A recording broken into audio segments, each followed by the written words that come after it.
Hello, shooters, loaders, and casters. Welcome to our Friday night live stream. I'm Jamie, and I'm glad y'all are all here today. We've already got 15. I'll introduce the panel to you quickly, and we've got a special guest I'll introduce after the guys say hey. So first, as always, we've got Mr. Chicowize. Hey guys and girls in the side chat, thanks for being here for another Friday night Georgia shooting connection. So as always, I'm happy to be here. So always we got Mr. Chicowize.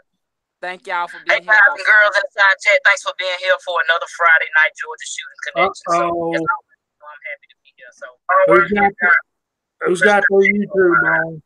Thank y'all. Hey guys and girls in the side chat, thanks for being here for another Friday night Georgia shooting. I believe that's Michael. How about it now? Can you hear me now?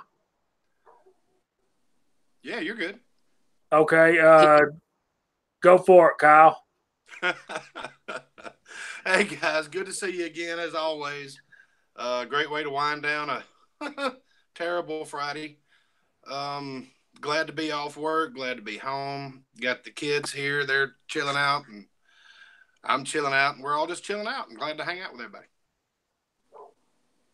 Well, our special guest can't be with us for very long, but we're always glad to have the crazy Scotsman. I appreciate it, brother. Good to see you guys up there. I'm not going to be here long. I got to go to work.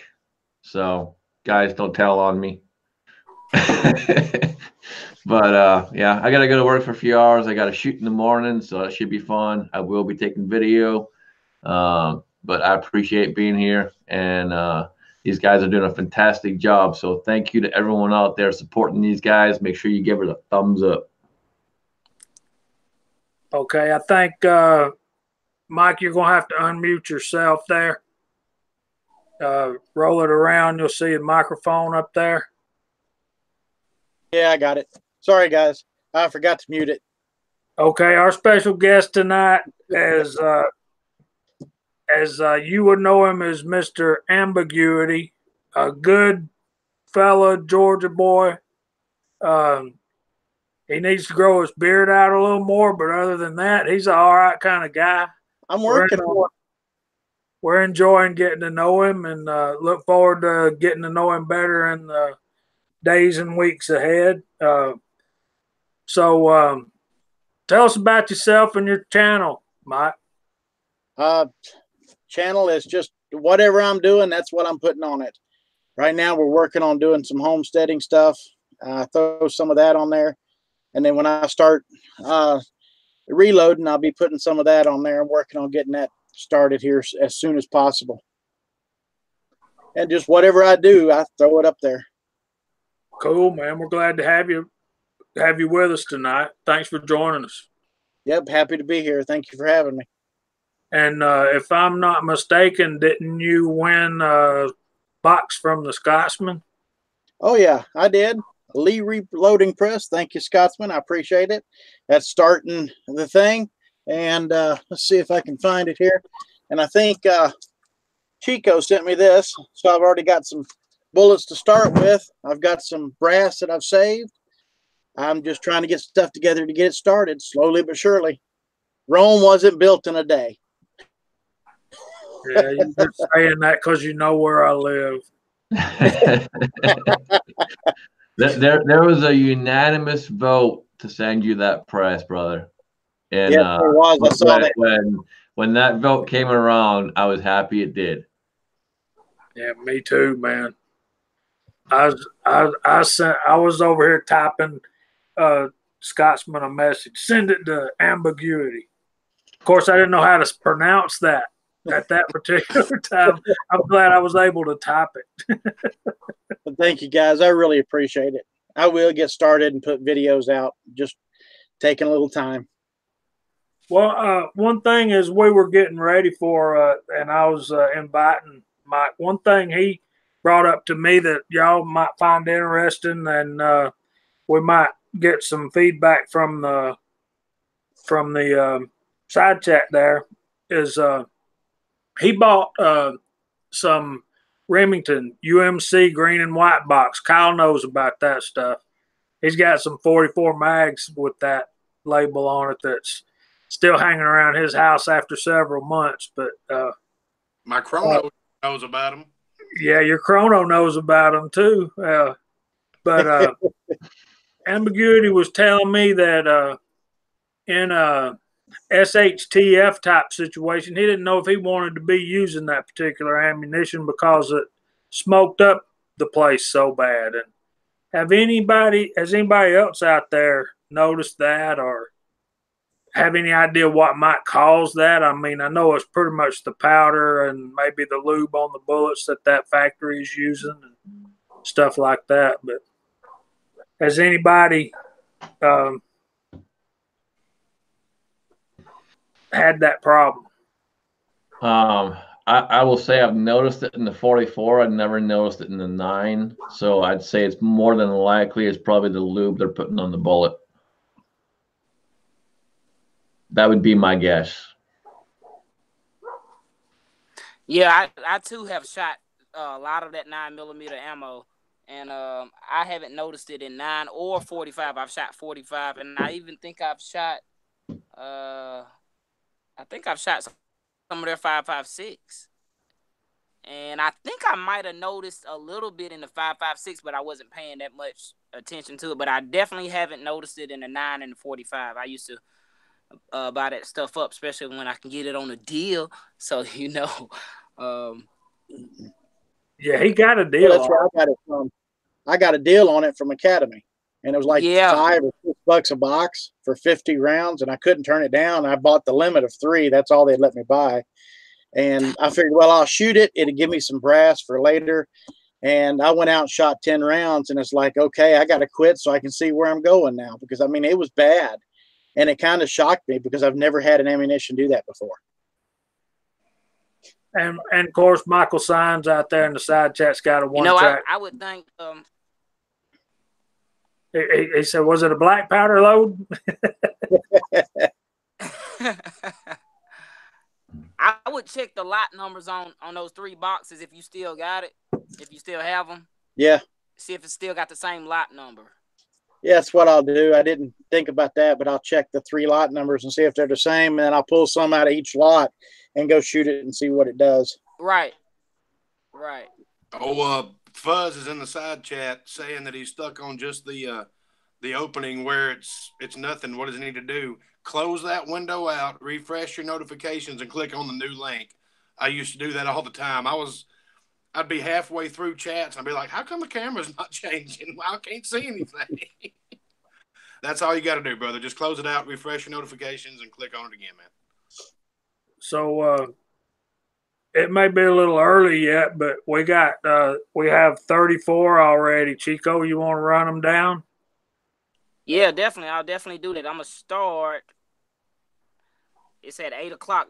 The furthest it'll go back for me. So we got Fuzz T4 8, Big Al, Michael Signs, Ocean 374, William C. Chaplin, Daniel God is my judge, JCM 45, Vanessa Kitty, Phil M. Rivers, Iron Witch 1811. Never seen that person, but thank you for being here.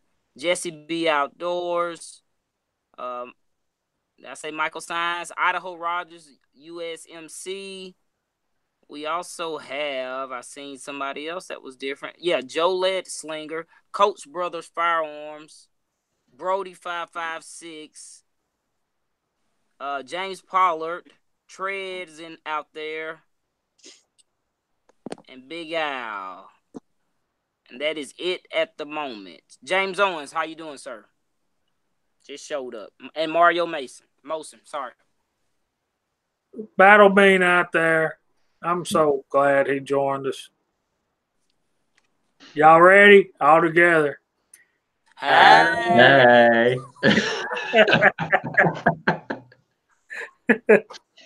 Battle Bean kicks ass, man. He's a cool dude, man. He's pretty cool. And Uncle Jim, if I forgot him, sorry. He's dropping the hammers. I seen that. Uh-oh. Thomas Pickering said you left him out. Thomas Pickering, I see 67 Rebel SST-AMC, as Uncle Jim says. Identify what caliber. I don't know what you're talking about. I believe he's talking about the Remington powder. What was he 9mm. Yeah. That's Yeah, what I the nines. I've never had a problem with the nines. The nines have all shot fine for me. Well, they shot fine. They were just smoky as crap. So Yeah, I would just like Chico said. I would check the lot numbers, and if they're all the same and you have the same issue with all of them, I would call Remington up. Hey, Idaho, I hope you have the Peterbilt part. Just saying. All righty then. So what else, y'all? What have we been doing this week? Working. I'll start. Let me tell you what I've been doing, right? So I didn't show this on our last live stream. So I've been scrubbing the taco way on this thing right here. I followed his video and the instructions that came in this NOE mode I got. And it's different from a Lee because when I heat cycled it, it took forever for it to cool down. So I'm gonna be casting up some of these 9mm. Let's see if we can get them in the frame. These are HTC mode. I think they're 135 grain, round flat. That's what I've been doing, cleaning stuff and trying to get my workbench organized and working, dealing with the rain. What about you guys?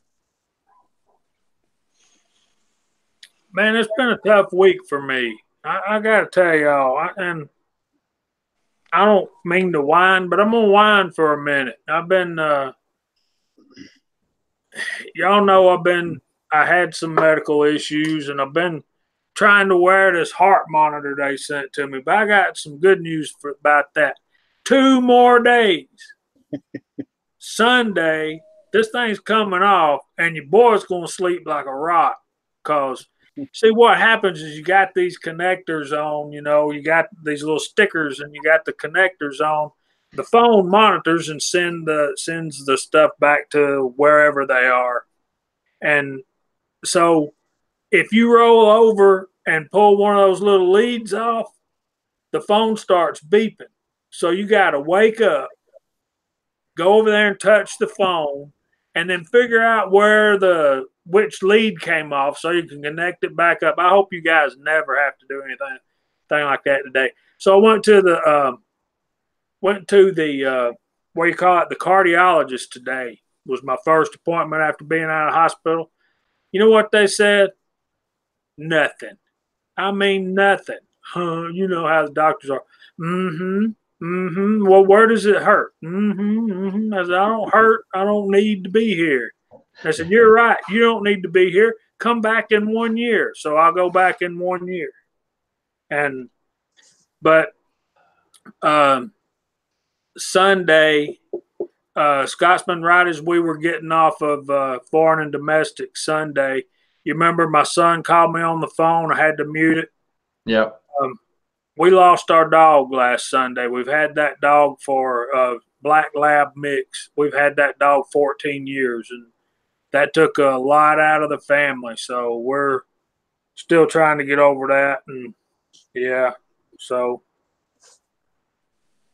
sorry, didn't mean to whine.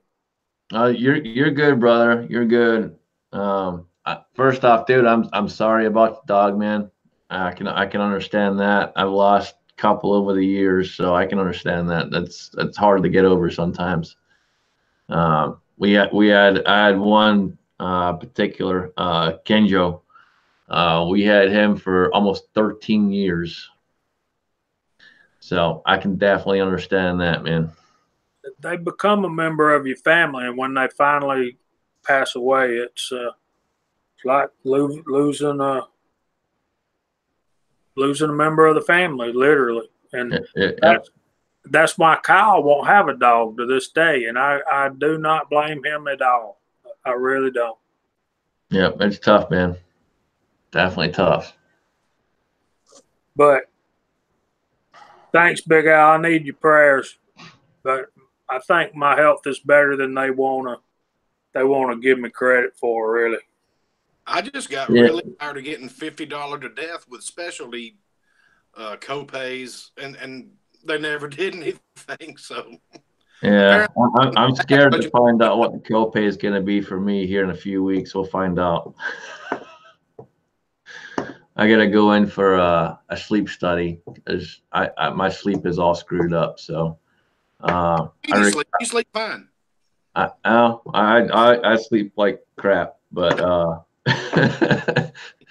I requested it, so the insurance company finally approved it. So in a few weeks, I go in for a sleep study, so that'll be interesting. I get to get hooked up with wires too.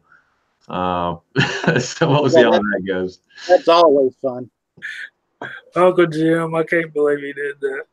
He's got a suggestion for you, Kyle. In the words of Uncle Jim. I know. So you guys may have noticed we're missing Nathan right now. I think he's going to be on in a little bit, but I don't know that. I just assume because he said he would. But he's taking on a project. Him and his dad are going to be working on a vehicle. So he's going to be spending some time with his dad, and I'm proud of him for that. So anything we can do to help him do that. One thing about losing our dog, it makes you value life more. It makes you really value, like us doing this. We value the time that we have together, and that we're able to come together and hang out and decompress on a Friday night. Definitely, I agree. Appreciate those kind words, Tread.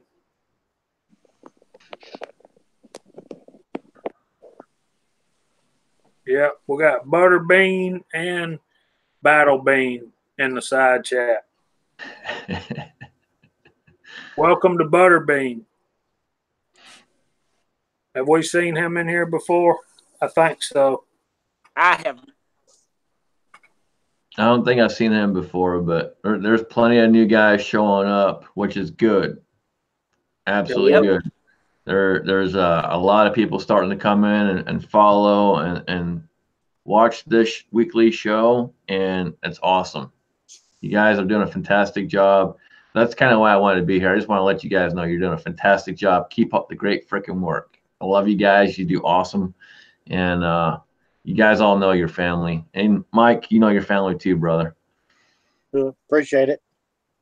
Thank you. I'm always around. If I'm not on the board, I'm always in the chat usually, unless I've got something going on and I can't make it. There he is. The Emperor has showed up. Okay, we can start now. We were waiting on you, PC. I will say this, since I got you guys live here. I will give a awesome shout out and a thank you to number one, Kyle. Thank you, brother. And Jamie, thank you, brother. It was my pleasure. Awesome. I just can't believe I forgot the handles. This is awesome. I'm going down another rabbit hole and fast. Okay. It seems like once you start, you can't stop, don't it? It's. I already have the 45s in my cart. I already have a set of handles in my cart.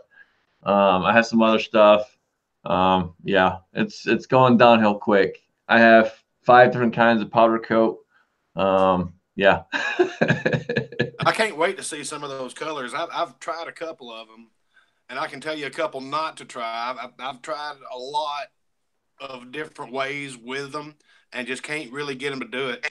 I really wanted that macaroni and cheese yellow, but I couldn't make it happen. It was always splotchy. I'd even double coat them, but then I was having too hard of a time running them through the sizing die, and it was scraping everything off. And I was like, well, this just isn't worth it. So I can use that yellow and stuff like that for effects, I guess. So you're going to have to learn to build you a Charlie Brastover mold oven, Scotsman. get those molds heated up before you actually pour lead into them. Yeah, I'm going to be asking you guys a lot of questions. I'm probably going to be calling you and talking to you on the phone while I'm trying to do this because I have zero clue. Oh man, that's why we're here. Can't you put them molds in like a toaster oven or something to warm them? I'll tell you how I do it. If I had time, I'd go out there and do it. And I learned this on the Reloaders Network on Slack. Charlie Brastuffer told me how to do it. Find you an old single burner hot plate, what we call a hot plate. Y'all, you know what I'm talking about. Mm-hmm. Okay. Then find yourself an old 7.25 inch circular saw blade. You know the circular saw blades. Mm-hmm. You can buy one anywhere. The best thing to do is get an old one. If you have to go buy a new one, put it on the saw and wear it out, and then use the older one. And Chico's got the hot plate right there. Say something, Chico. Hey, hot plate. Hot plate. Hot plate. Yeah, we're going to get to talking about the Dos Equis again now, aren't we? Man, I used to love going to the Mexican restaurant, having 2 Dos Equis and a shot of tequila, and then driving home. Yeehaw! I don't do that anymore. We were talking about that before we went live. I'm sorry, guys. Anyway, you take the hot plate, put the saw blade on top of the hot plate, and then take a big old number 10 can, you know, about the size, big around as the saw blade, and some 10 snips and cut you a door in there. And then I used mine. I kind of folded it up. Uncle Jim's got a video that he made him one with an old electric fryer, you know, like you plug in, and he cut it and folded it up, and he's got a video on it, so it's really cool. Uncle Jim, do you still have that video up? But I think he does. I think I watched it like a week ago. I'm sure he does. That was a really cool video. But all Uncle Jim's videos are pretty cool. And matter of fact, didn't you bring me one of those electric skillets? I think I did. You did. But I still hadn't made it yet. I need to take it to work and just go ahead and cut it out and measure it. But the problem is we got the 2 cavity molds are a different thickness than the 6 cavity molds, or a different thickness than the NOE molds. And so I don't know how deep to cut it and how much to cut the lid out. Well, just cut the hole big enough for the biggest mold you have to go in there, and then you're golden. What if I buy a bigger one? Then you got to cut the can or whatever you're going to do. I guess you can always make the hole bigger, right? Well, no, you can just go get you another can, man. You can get them at the restaurants fairly easy. They'll give them to you. Just go ask for them. Because they ain't doing nothing but throwing them away. But yeah. We don't have a lid for that one. We were going to use a big bean can or something. Yeah, you get a big old, like a number 10 vegetable can from a restaurant. And then just cut the side out. And then, of course, you got to turn it upside down and put it down. And the thing that Charlie did that was really cool, he had a grill thermometer, and he poked a hole in the top and stuck the prong of the thermometer, like a meat thermometer, stuck it down in there, and he could see how warm his molds were getting. So it's like I don't know what we're going to do with Curtis, but yeah, right. What you want to do is you want to get it up about 400 degrees and let it stay in there for about 30 minutes. So basically, what I do is I get it fired up and fire up the melting pot at the same time. And so by the time you get everything melted and fluxed and get the lead ready to flow, your molds are up to temp and you can just go at it. And like Charlie said, man, like maybe the second or third cast, if that, you're throwing perfect bullets. I'm excited to get into it, man. It's going to be fun. It's going to be a lot of fun. I just set the molds on top of the furnace, and I'll cast once or twice. If they're still wrinkly, I'll just dip it into the lead.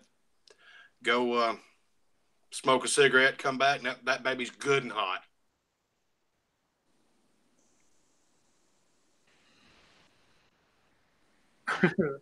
All right, guys. I got to jump off. I got to go to work, but I appreciate it. It's good to talk to you guys. Mike, good to talk to you, brother.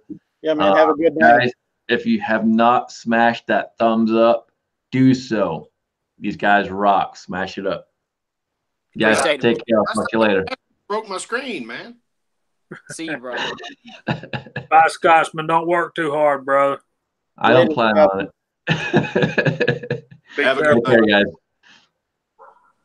See you, man. And then there were 4. So Curtis is like making fun of us, like we don't have electricity and stuff down here. So yeah, what we don't realize is I'm out in the woods and got 30 megabit download on internet. I'm on fiber. So there. Although that was a fight to get it, but I got it. Yeah, but now you got it. They can't take it away from you now. So I've been chatting with Curtis a little bit on Slack. So any of you guys basketball fans? No, I haven't watched any sports in a long time. Okay. I watched the Braves last night. How about them Braves? How about them Braves? They won. They lost the first 3, but I got to say something for Curtis. I promised him I would. Y'all ready? Yes. Go Michigan State Spartans. Go Sparty. I hope they win for Curtis. I do. And I especially hope they win if Auburn beats Virginia. Because 2 of my favorite teams are University of Georgia Bulldogs and whoever's playing Auburn, right? Amen. Well, what I hate is I'm living in Georgia, but I'm originally from Alabama. Not big on Auburn, but Alabama now, that gets me. Oh, he's one of them elephant fans. Yeah, well, I got to say something to Uncle John.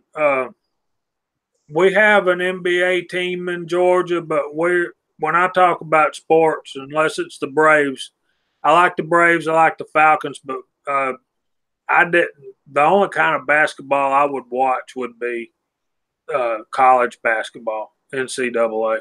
I mean, that NBA stuff ain't what I call basketball. And the only time I watch the college basketball is in the finals, because that's when the refs let them play. You can't sneeze on some. Kyle breaking up on us. I'm sorry, it's a phone call. Yeah, you got muted there, bro. It'll probably happen 6 more times. But yeah, the only time I watch basketball, period, is college basketball, and I only watch it during the finals because that's when the refs let them play. That NBA stuff, that's ridiculous. They might as well wear tutus. You can't do anything without. I mean, there's no reason that a game that should only last 28 minutes lasts 4.5 hours. I mean, it's ridiculous. I never got that either.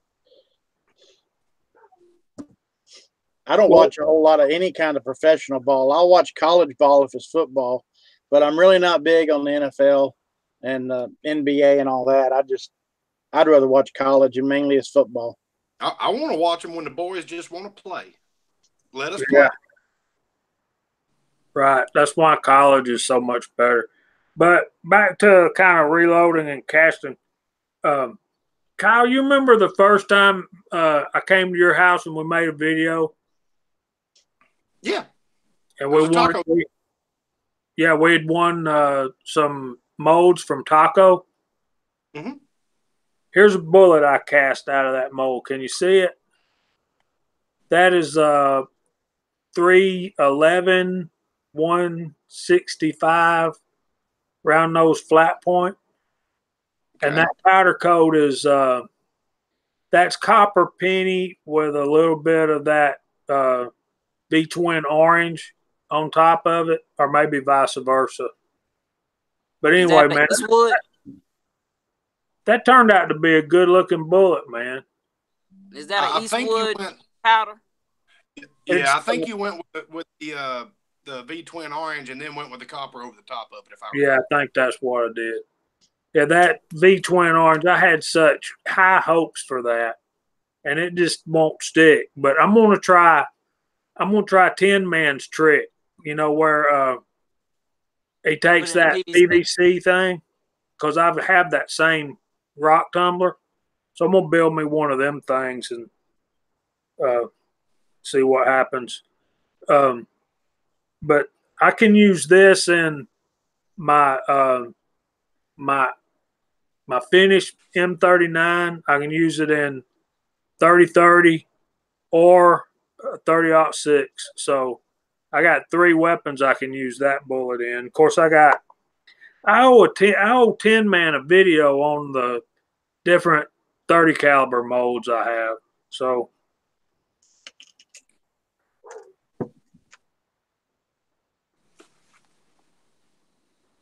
you're welcome, Curtis. There's Andy 79Z28 out there. We're up to 45. Whoops, 44, just as I said that. So Mike, tell us about what you're going to be reloading for. I'm basically going to reload 9mm. I want to try to keep, I don't want to get a bunch of, where I have to be doing a lot of rounds and different calibers and stuff. I just want one basic and stick, and it's kind of back to the KISS idea. I learned in the military, keep it simple, stupid. Yeah. And for me, that's what it was. One round, 9mm. I can use it in AR-9. I can use it in pistols, and I don't have any worries. So it just made sense to me, and that way I don't have to worry about stocking up different types and stocking up different bullets and different powders, different primers. It's all the same thing. Kyle Coates said for you to check your text messages. Have you ever thought about the Kel-Tec Sub 2000? No, I really haven't. I've been looking around at different stuff, and I haven't got there. I've been looking more at reloading right now than I have anything, trying to get it all put together in my head. And I hadn't really had time to look at anything. I know I got a chance to go to the farm a while back, and I got to play with an AR-9, and I liked it. So, I figured I'd try that route. When I get going, I'll start looking at different stuff and see which one, is going to work out. But right now, I'm just kind of focusing on trying to learn everything I can about reload and making sure I get it all right, so something don't blow up on me. They're talking about, hold that thought. Now I want to come back to that in a minute, but they're talking about Curtis's live stream from the range the other day. That was really cool, Curtis. You need to do that again sometime. That was pretty fun. I enjoyed watching that, but I was at Walmart, so I'm walking through the grocery store playing Curtis at the range, and little old ladies, blue hair, turn around looking at me like I'm an idiot. And at least I wasn't talking. What I don't like is these guys that they're on their phone with those headphones and they're walking around talking. Yeah. Chico does that. Yeah, I got some somewhere. I tell you what, me and the wife had to go to Walmart grocery shop yesterday or day before. So I'm walking through the back side, the dairy side, and I turn and look, and I had to stop and do a double take. There's this guy that has the drawings of like a skull on his face, his hands, like he's just, it's all skeleton. And I did a double take, and I looked, and I said, is that drawn on? And then he wiped his forehead, and it was stuck. And I said, oh, crap. He has tattooed that stuff on his face. And he had a tattoo of a skeleton on his face and everything. And I wish I could have got a picture of it without him knowing it. I'd have posted that crap. There's no telling what you're going to see at Walmart. And I want to say this. I know we don't do politics on this thing, but I think we can talk about the politics of YouTube. Man, they don't want reloading or casting videos on there. But I've gotten into this habit where I go to bed and I turn my phone on YouTube and I put autoplay on, stick my earplugs in my ears just to drown out all the racket, and I'm sitting there watching YouTube videos until I pass out. Some of the crap that comes up, if you just leave it on autoplay, like we were talking about things you see at Walmart. The other morning I woke up, it was like 2:00 in the morning. I had to go to the bathroom, and they were on there chasing some guy in the Walmart parking lot, and the cops shoot them down and all that. And man, I'm telling you, some of the stuff you see on YouTube is a whole lot worse than casting and reloading. Another thing that I hate about YouTube is you'll start a video like from Johnny's Reloading Bench or whatever, and then you'll come out of the rabbit hole a little bit later and you're realizing that you're learning how to send sign language to giraffes in Russian. I mean, where's the correlation here?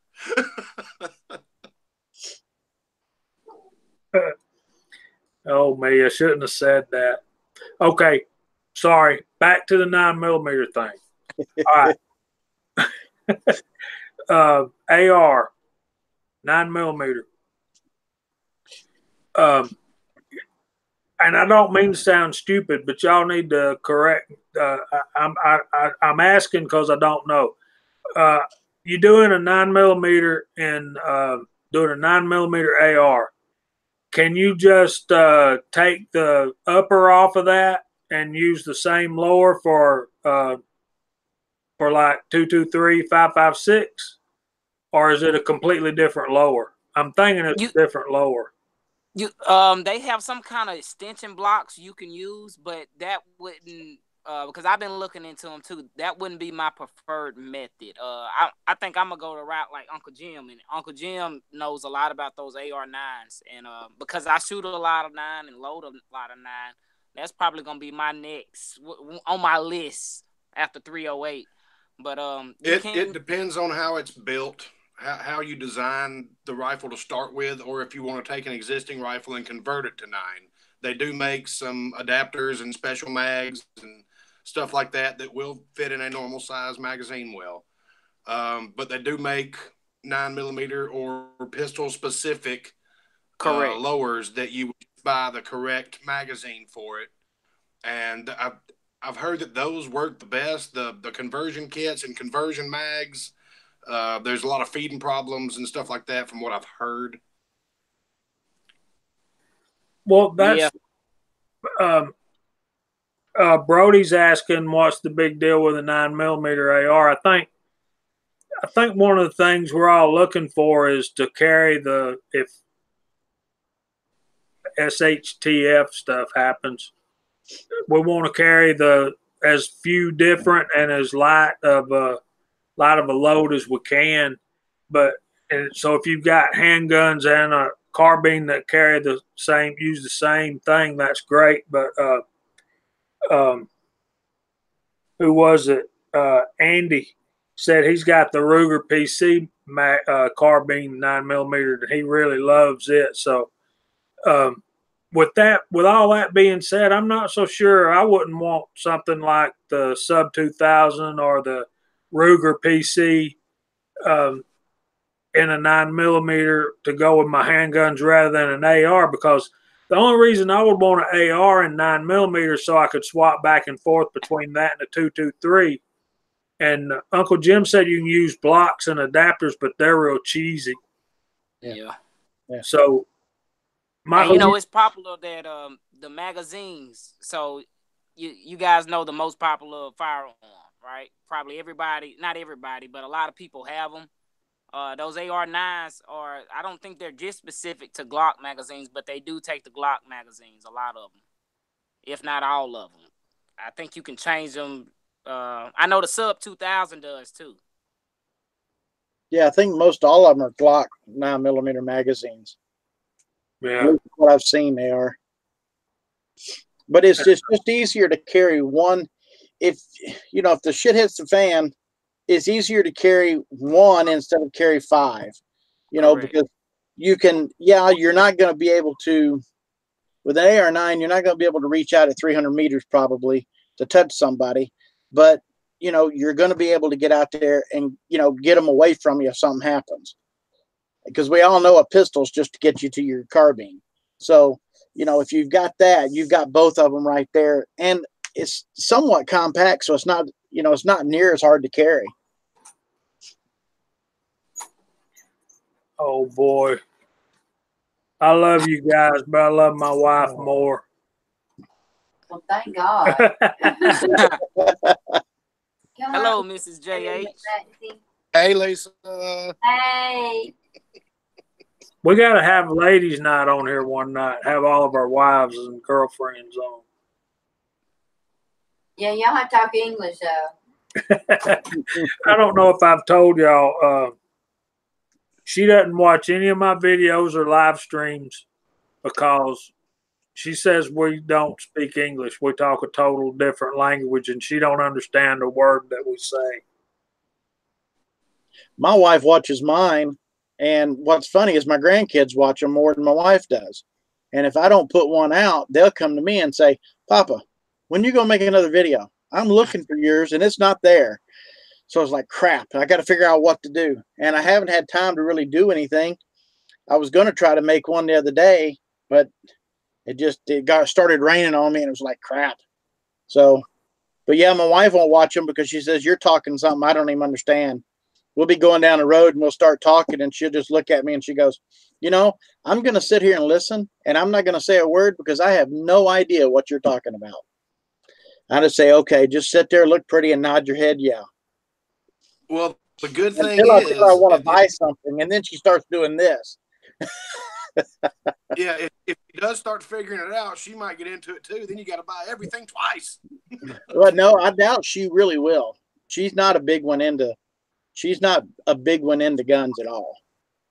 Yeah, James, it just hit me as it was coming out of my mouth that I wouldn't want my wife and my girlfriend on with me at the same time. Yeah, that would be. Yeah, it might kind of cramp your style just a little bit. It cramped more my style, but well, I was trying to be nice about it. I think cramping is a nice word. Yeah. We got Lever Guns 5110s joined us, and welcome, Lever. Glad you're here, buddy. Man, I love watching his stuff. He's one of my heroes on YouTube. He's got some cool guns. He's got a lot of them. I'm a lever gun kind of guy myself, but I can't afford those things like he gets. What's so funny, Kyle? Did you read Fuzz's comment? Read Fuzz's comment. Yeah, that ain't happening, Fuzz. Sorry, buddy. I got an idea, though, Fuzz. You can go live and bring yours and then invite some of other folks that you know that may have inflatables. Why get inflatable? Why not just buy the robot, the silicone, and be done with it, Jeez. Okay, yeah. We're really getting into deep water here, aren't we?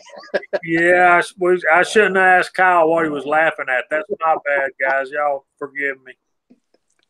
But a little while back in the side chat, Big Al was asking how about Chico asked if they had any questions out there, and Big Al asked, I think it was Remington versus CCI primers. We talked about primers on here one night. I'll use, basically we all pretty much decided we use what we can find on sale when we can find it on sale. But the three I've used is the S&Bs. They're cheap. They work. The other one was I used some CCIs, and but my favorite is Winchester. And I don't know why, they just seem like they work better to me. I've had failure to fire with CCIs, but I've never had a failure to fire with a Winchester. But I think I figured out what I was doing wrong. I was priming on press with my turret press, and I was really giving it down the road to make sure I got it all the way up in there, because you want your primers seated below flush if you can get them there. At least flush, if not below flush. And so when I would do that, I think I was breaking the anvil on the primer and causing them not to work. I know my puppy dog got stuck in here. Y'all gonna have to excuse me. Oh, I was wondering what that was. I'm like, what is that? I'm looking. Come here. Come here. I know what it is, Jamie. It's the pollen. It's the pollen. She misses the other dog really bad, so she has anxiety or something. Yeah. Hold on a minute, guys. Let me take her in there. I'll be right back. Y'all carry on. Sure. So yeah, I'm pretty much the same way like Jamie. Whatever my local store carries. Now my big box store, Academy, is is my go-to place for buying my primers, and they have CCI and Winchester. And I bought both, but my primary is gonna be CCI just because it's more. I always see more of that, and they're the same price, so it's not a price comparison. It's the first thing I bought or I purchased rather, and so that's what I'll go to. But I plan on trying those SMBs because is it Cabela's, Kyle? Where you guys get them? Well, I know Jamie gets them from Cabela's, and they're a little bit cheaper. Yeah, they have them. It's about $5 cheaper, 1,000. But if you guys are familiar, I want to try the Fiocchi because those come 1,500 per brick instead of 1,000 per brick. Right. So I want to give those a try. I gotta find them online. I can't find them in store anywhere. What in the hell is going on in the side chat now? Side chat is always live. He said, "Go." Oh Lord. Do you know Jesse Outdoors? I think that's his screen name. The one that got the press and started reloading too. Yes. Jesse B. Do you see when he was doing his and the primers? He was showing the primers where they looked like they were squashed. I wanted to ask, what was that? Yes. Is that normal? I was curious, and the side chat, it would be nice if, and I know Uncle Jim might know. So Jesse B Outdoors is his channel. He just got into reloading. He was one of the recipients of the TRN reloaded press. And his first 10, he loaded up. I think he's in the side chat also. He loaded them up in a Beretta 92S, I believe. And I believe he used Winchester primers because they were gold. Yeah. And they had some cratering to me. It looked like overpressure, but it was a lot of people saying that's normal for the Beretta. I'm unfamiliar. I'm familiar with Beretta, but I don't own one. And, well, in the military, we had the Berettas, the 9mm Berettas, and I fired a lot. I mean, when we went to the range, it was nothing to put 5,000 rounds down range. Those never happened on any of ours because we had to go back and pick up our brass. And I looked, none of them ever happened, so I couldn't understand why that was doing it. Me and Jesse talked about it, and he was starting with a certain load that he had found somewhere. He didn't have a reloading manual for all the specifics and the dimensions and all this stuff. So what he was looking for was, I'll start with this, and if it doesn't lock the slide back, because that's a problem with Berettas and reloads, I'll just add more powder. I think he might have overcharged some stuff, and I was like, dude, don't do that. You'll blow your damn face off. Stop. Get you a damn book and make the measurements and make it happen. If he's still out there, he's still out there. Yeah, he's still out there. I think that's what happened. I'm not for certain, but yeah, that's what it was looking like to me. I mean, they were cratering, and that's bad on a 9mm. I mean, I'll have that every now and then on some of my really hot 308 loads, but I'm expecting it, because they're compressed loads to begin with. Yeah, and that charge, I think he had, was it tight group he was loading? He said it's It was, four. I believe it was. Yeah, I think it was tight group. Yeah, it was tight group. So I load that, and that's roundabout where I'm at. But he was using Winchester primers, if I'm not mistaken. Which, if y'all compare Winchester to CCI, the Winchester is a little bit, I think, a little bit softer. Yeah, than yeah. the It CCI. is a softer cap. Yeah. Go upstairs, sir. No, he said he was using CCIs. They did the same thing with 3.8 grains.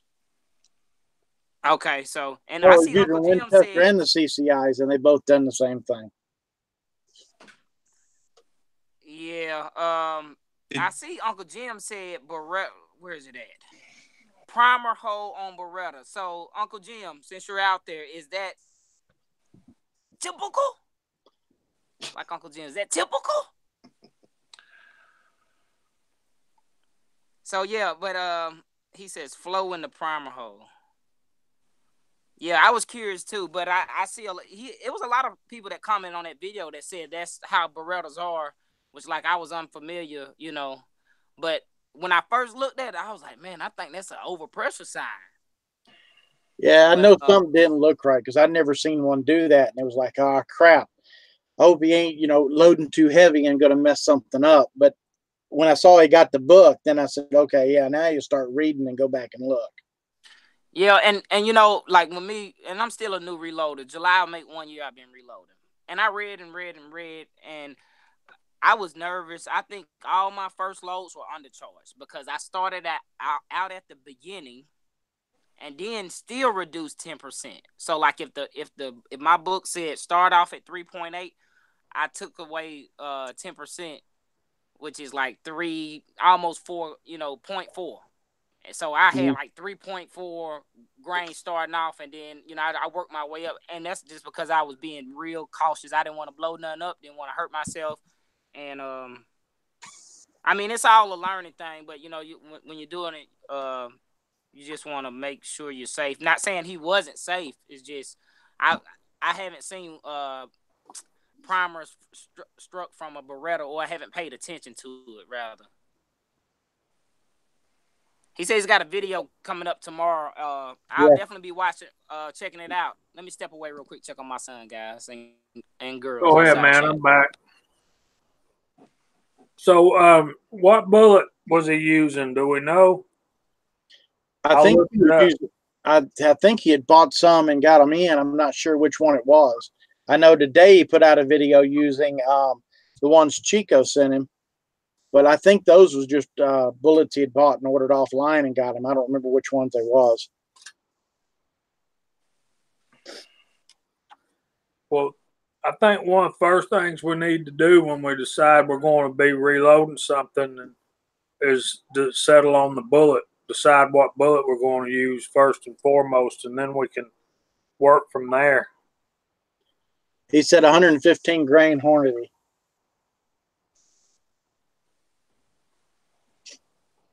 I have known people that have made the mistake and load 147 grain bullets with 115 grain data, and they have issues.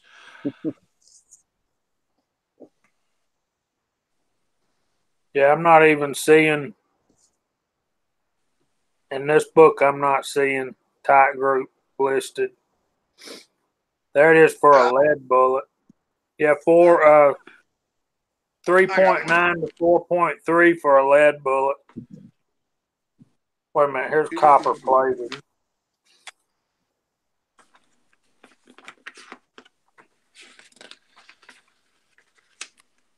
Yeah, I'm showing 4.5 to 4.8 for a 115 grain XTP in one book. Yeah, jacketed hollow. Tight group showing 4 to 4.5. And I think he was using 4 grains.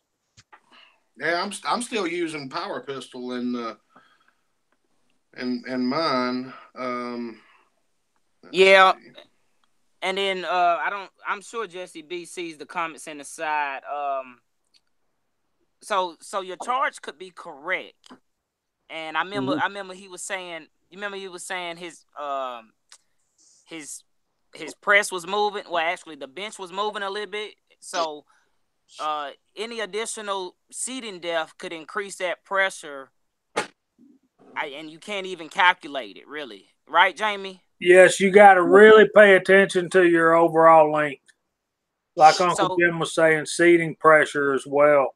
And make sure that there's not a 380 case in there instead of a 9mm. That's bad. You start making 380 Magnums, and no, that's bad. No, bad, no. Let's see.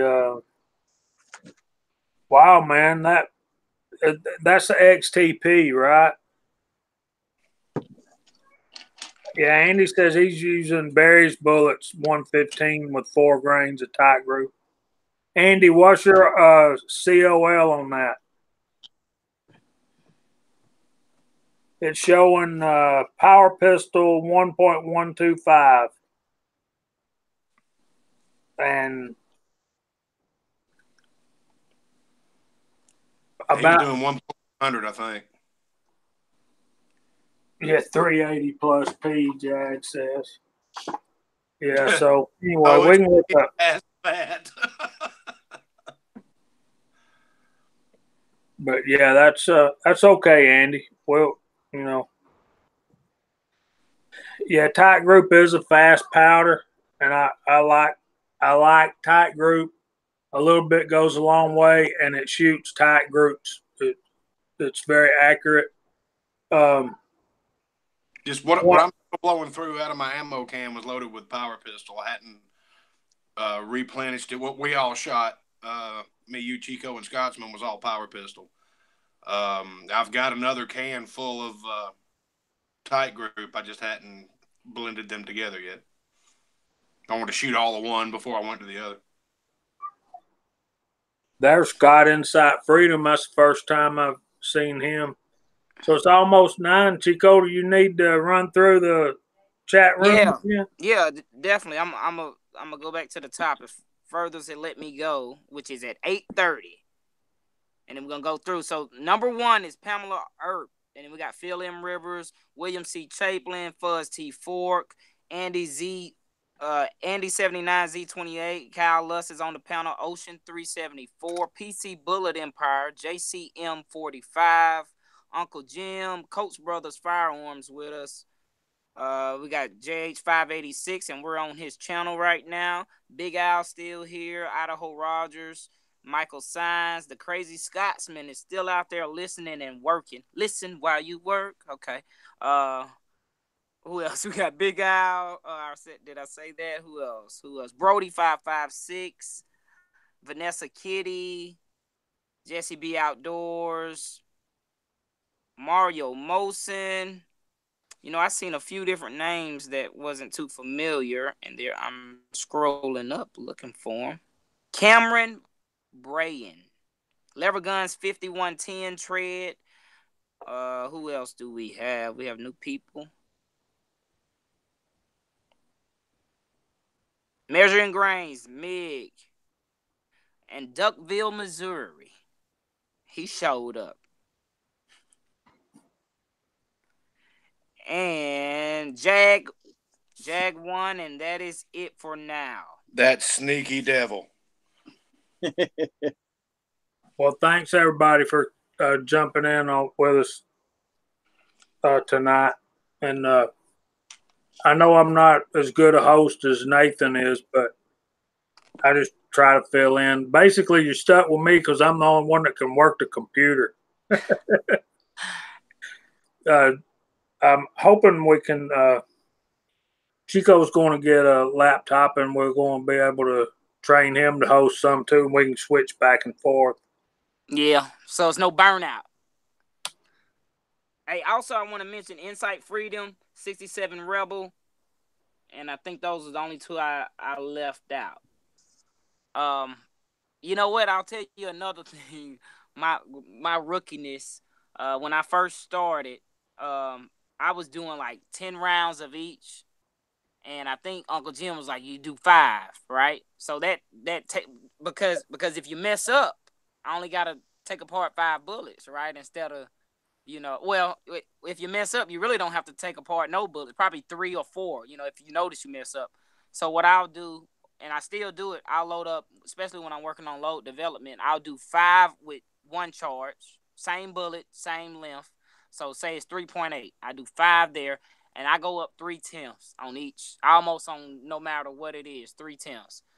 So 3.8. Then I go up to 4.1. So it's 5.5. If I notice a pressure in any one of those, anything past that has to come apart. You know what I mean? Mm-hmm. Yeah. So it's probably my, you know, OCD sort of, but I don't like, nobody wants to get hurt, and I just want to be safe while doing it. But I still want my gun to function. I want it to lock back on the last round. So, but I'm using CCI primers, which I've heard people say different primers may cause something different, maybe. I don't see that too much making a big difference in velocity too much. Well, you know. Yeah, 0.3 would be a problem with tight group, that's for sure, James. I'm giving everybody the often imitated, never duplicated, sophisticated Kyle picture right now.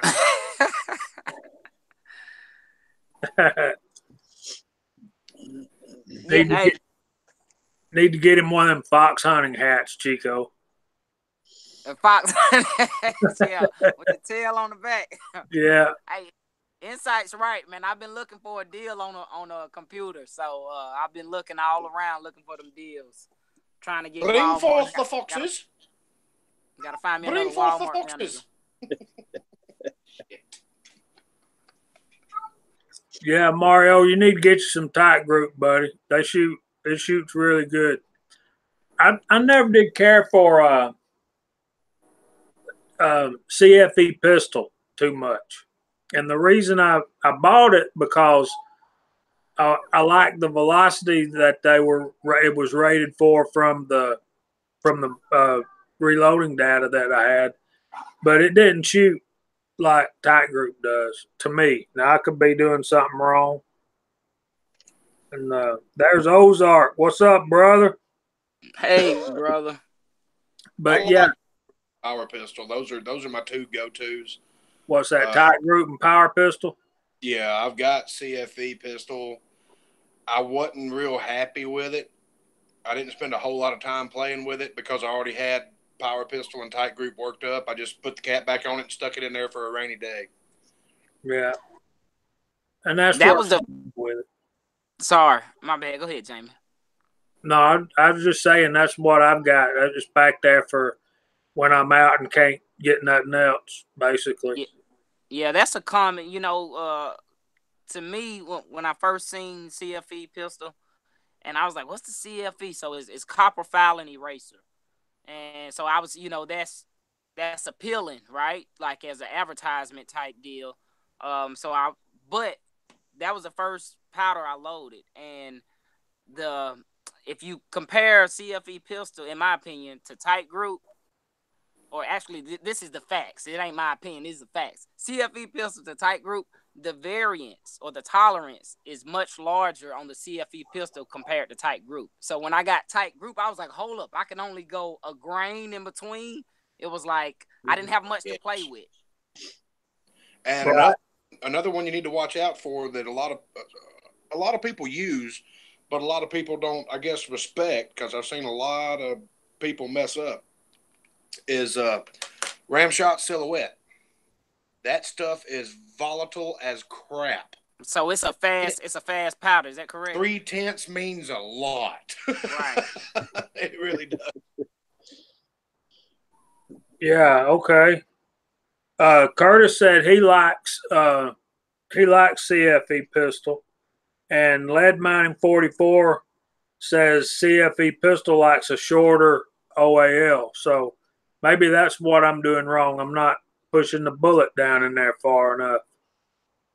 But I do like the velocity that I get from the CFE pistol.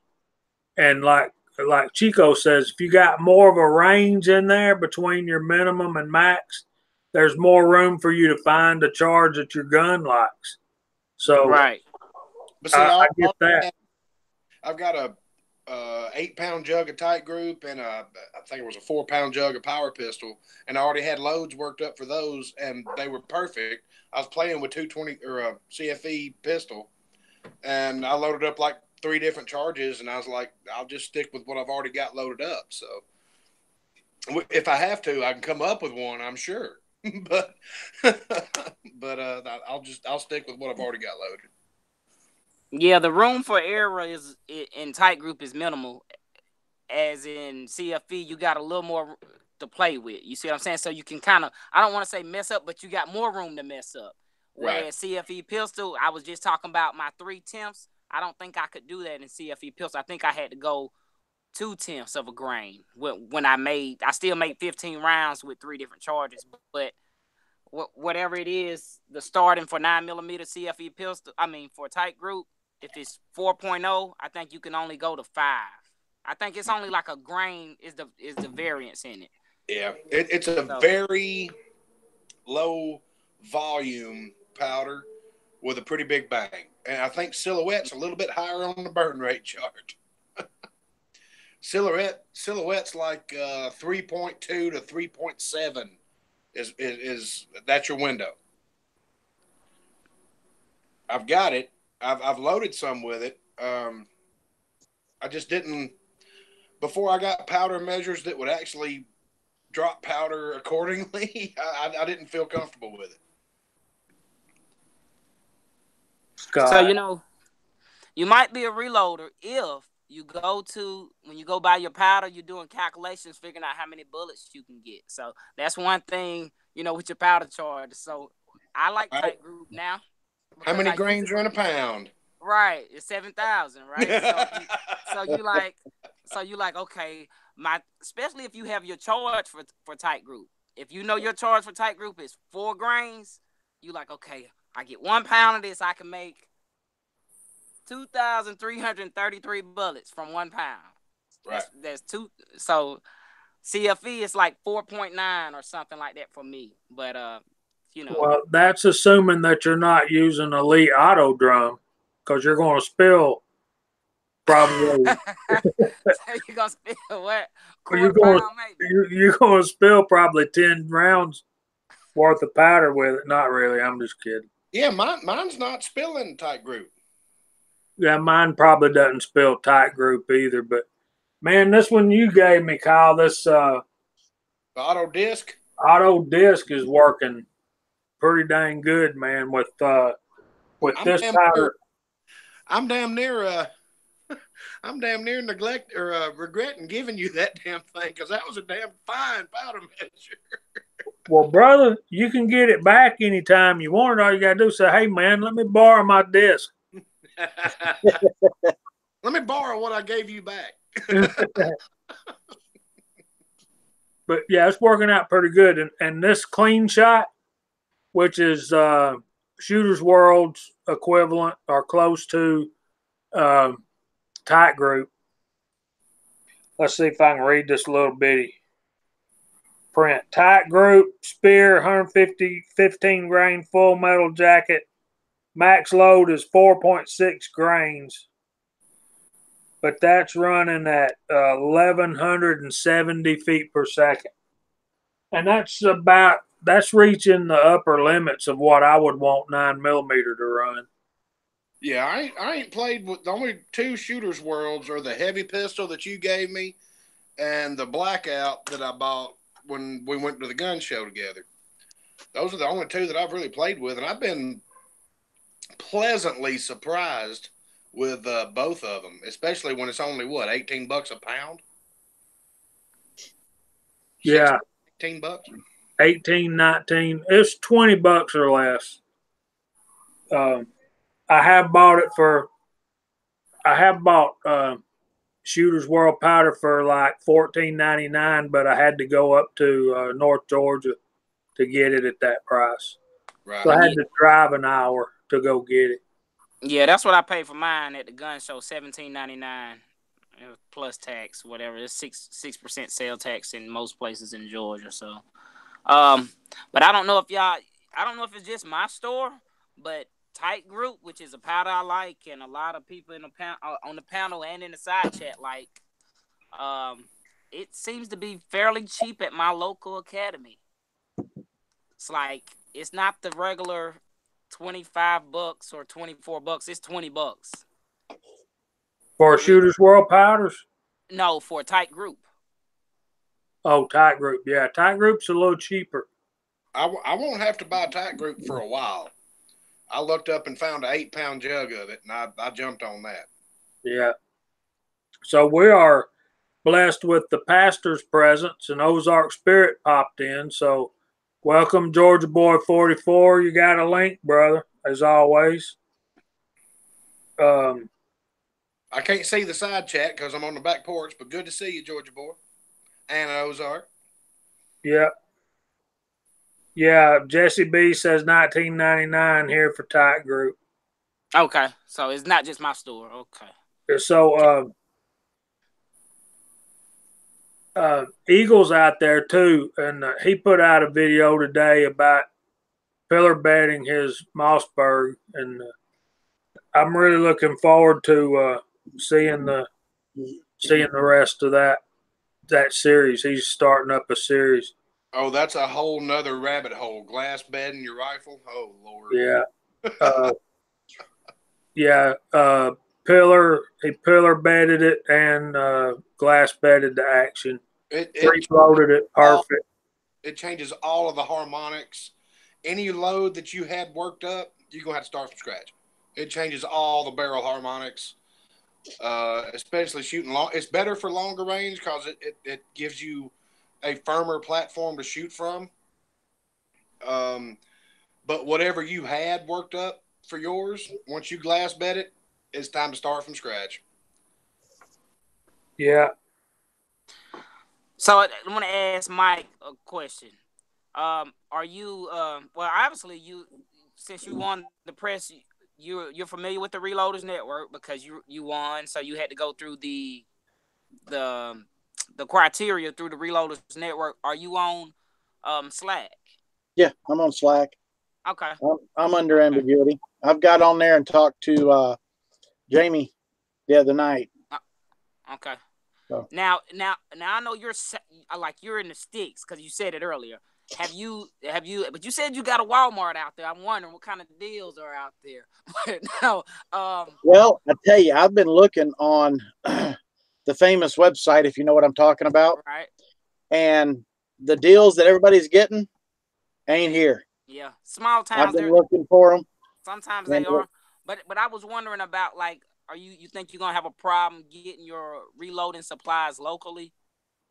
No, I've got no. I mean, I can go to anywhere I got to go. I'm driving 30 to 40 miles, no matter where I go. Okay, I can go to Columbus store somewhere, at least within 30 miles of you. Okay. You know, Academy's just up in Warner Robins. There's a gun shop that's actually out in Montezuma, which is probably 20 miles away. It's just it's out in Amish country, and it's not Amish, it's Mennonite, and it's run by Mennonites. So I'm probably going to go over there and try to support them some, just to, help them out.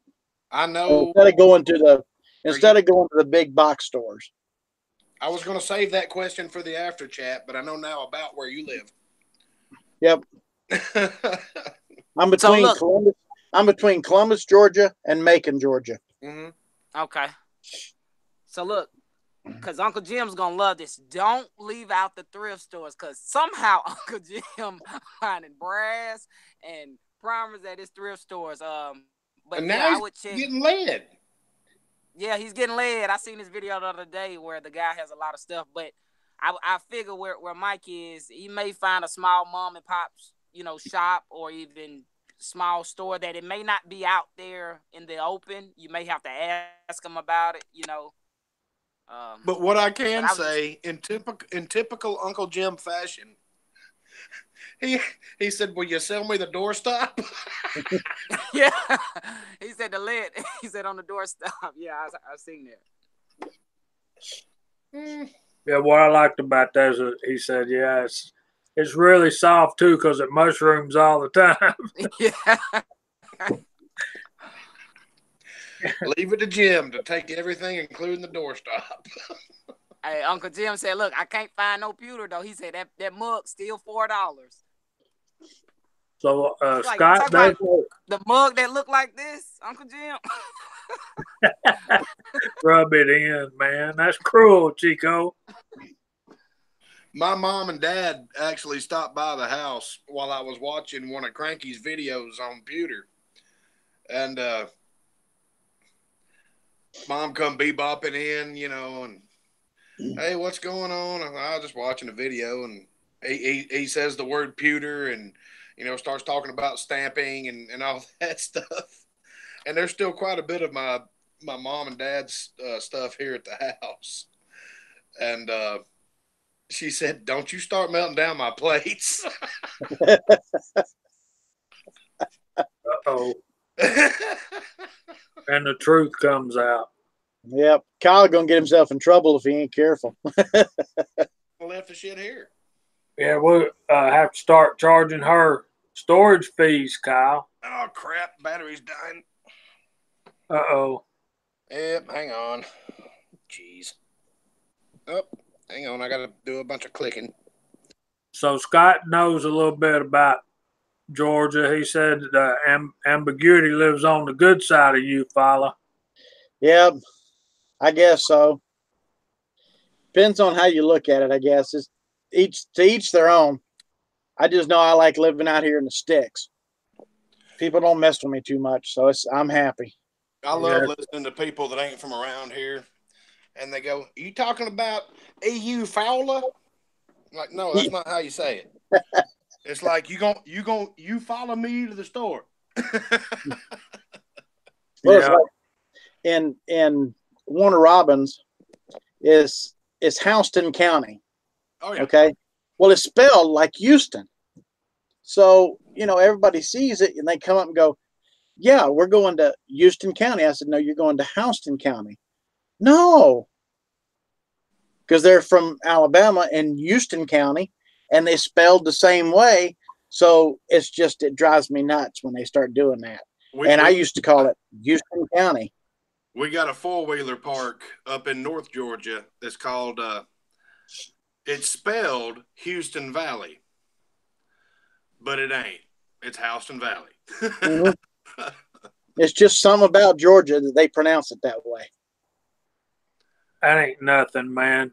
Up above where I live, well, a little bit north and a little bit west. You can't go a whole lot further west from me and still be in Georgia, but it starts with L, doesn't it? It does. Everywhere else in the world, it's Lafayette. Yes. But in Georgia, it's Lafayette. Correct. Yeah. Just got to be different. I don't understand it, but they got to be different. You say Lafayette, Georgia, and nobody knows where the hell you're talking about. You say Lafayette, oh, right up there. Yeah. No, man, they'll know where you're talking about. They're just going to look at you and go, "You ain't from around here, are you?" Exactly. Yep. Yeah. Well, Tread, let me tell you something, buddy. There ain't a whole lot of room between Warner Robins and Macon. Was that 14 miles? He lived in that one spot. Maybe there's 14 miles. Yeah. I'll tell you what, Michael, you know where Hawkinsville is, correct? Yep. There's a butcher shop in Hawkinsville you need to visit.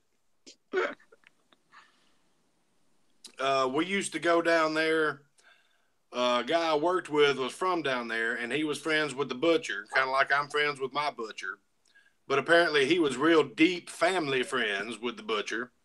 And we'd go down there with these 160 quart coolers and fill them up with deer sausage and steaks and just all kinds of stuff. They've got really good prices and really good sausage. Oh my God. Mm-hmm. But it's the butcher shop in Hawkinsville. I'm pretty sure there's only one. Yeah, I'm pretty sure there's only one. Yep. I will check that out because we're looking out here in this area. There's not.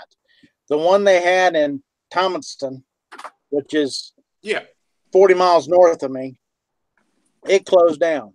They just closed it down. There wasn't enough business. Well, one reason that the prices was just outrageous. Right. And they make they hand grind all their sausage. They got deer sausage, of course, pork sausage, beef bacon, regular bacon, all kinds of stuff. But their prices were just incredible. When I hope this place is still in business because it needs to be. I hadn't been there in several years, but I would go down there and bring back 50 pounds of deer sausage, spicy deer sausage. I'm talking about links. Bring back some pork or deer sausage, to make patties out of. Steaks, burgers, and all that. I bring back a cooler full of meat, and it would be like $130, and the most expensive thing was the steaks. Yeah, well, it's like we had a place when we lived in Alabama. Before all that happened, we had a place over there in Slocum, Alabama. That was just a hole-in-the-wall grocery store that had a meat market behind it, and they ordered meat. And they cut their own meat to put it on the shelf. They didn't buy it pre-cut. You know how Walmart buys it all pre-cut and packaged? They didn't do that crap. They had to cut all theirs. We would go get there and get, just whole sirloins and get them cut to the steaks we wanted and everything. And we'd have 3 coolers just so full that you had to, set something on top of them to hold them shut. Yeah. And we'd walk out there and spend $180. We had enough meat for 3 months. Yeah, that's the way. I've got a really good rapport with my butcher right here in town, and that's the way Charles had with that butcher down there. I'm pretty sure it's the only one in Hawkinsville. Do some Googling or whatever, because they might have actually gotten the internet around there by now. But yeah, maybe, hope so. Knock on wood. But yeah, look into it, and really good people and really good food, man. I couldn't believe it. My dad was he ran out of spicy deer link sausage and got actually upset when I was younger. When you're going back down there. Yeah, you got them talking about food over here now, man. Well, that's good. That's fine. I like food. Yep. I do too. We took the grandkids up to, they got Jimmy Carter up there in Plains, Georgia. That's where Jimmy Carter's from. So we went up there to look at the museum they had and all that and everything. And we went through the little country store they had that still looks just like the old country store back in the day. And except for it has electricity and it has all the other stuff. And she goes, "Hey, y'all want to try this?" And I says, "What is this?" She goes, "It's peanut butter ice cream." Yeah, let me see that. That crap was pretty good. I didn't think it was going to be worth the crap, but it was actually pretty good. Yeah, growing up, I used to take Breyer's vanilla and a couple of spoonfuls of peanut butter and mix it together, and it was really good. Yeah, I never thought about peanut butter ice cream, but it was the peanut capital, I guess. It was Jimmy Carter, Right. And peanut butter ice cream, it was good. That's a good deal, Philip. If you can pick up range scrap and not have to dig it. Last time I was at my range, again, this goes back to a topic we had a few weeks ago. Y'all remember where we took Scotsman up to Johns Mountain? Yes. And they had a sifter made out of 2x4s and the wire mesh, and the guy in the lane next to me was using it for a target. By the time they left, it was blown into half 100 pieces, and man, that just. Yeah. I'm sure he didn't even know what it was, let alone I'm sure he didn't reload. Right. Probably not. Most people that do that don't. and don't get it. Because somebody left it for a reason. They was like, you know what, ain't nobody gonna bother this, But Jamie's question pinged me with a question to ask ambiguity. I said it right. See, look, there we go.